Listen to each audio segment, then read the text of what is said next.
You're spending some of your time and effort right now on Ebola in Africa. Tell us what we've learned. What are we doing right? Yeah. What are we not doing right? Well, again, I see these same patterns that we've been discussing. Like, can you be focused on disease control without care? I don't think that's morally sound, but it's also not programmatically sound. If you're only focused on disease control, why would people who are sick come to you, right? To be isolated only? So that made no sense, but we were familiar with that from the arguments against treating AIDS, against dealing with drug-resistant tuberculosis. We knew that that was a flawed logic, that you could have disease control without care, that people would flee that. And that's, of course, exactly what was happening in West Africa. As chance would have it, I ended up in Sierra Leone in June of 2014. And that would make it sound like, oh, we were ahead of the curve and I got there at the beginning of the epidemic. That's not at all what happened. It was, again, serendipity. We had planned a meeting in, of all places, Sierra Leone, a meeting on surgical care in what are these days called resource-poor settings.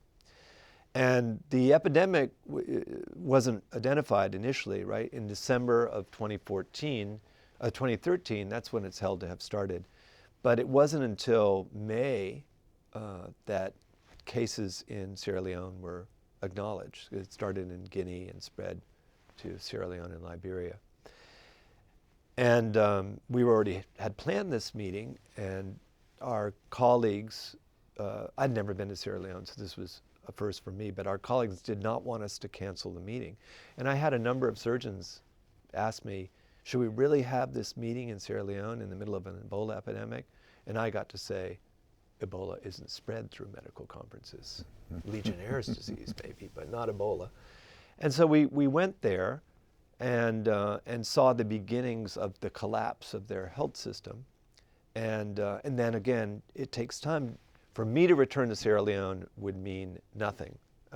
They needed hundreds of people, big teams of people. So that meant convincing my colleagues at Partners in Health, including the board, that we should play a role there. And that took us until October, really. So we got there tardily, I would say, at the height of the epidemic. We didn't know it was the height of the epidemic. It actually was probably later, towards November or December. And we also went to Liberia, you know. And the governments, by the way, of all three countries that were affected, Guinea being the third, the governments knew about Partners in Health. And I think they knew about Partners in Health mostly because of Rwanda, interestingly. Because Rwanda is widely admired on the continent, and I think off the continent as well. And they said, can you come in and help us fight Ebola, take care of Ebola patients, and help us do what they did in Rwanda? And so that's what we've been doing since then. Go in, take care of Ebola patients, and help to open up the hospitals and clinics that have been closed, which is pretty much all of them.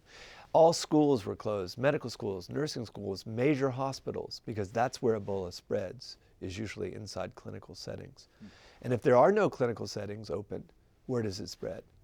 In families, because that's who's going to take care of you. So it's a caregiver's disease, and that made it all the more poignant. And I'm so glad that Partners in Health went there, and we're still there.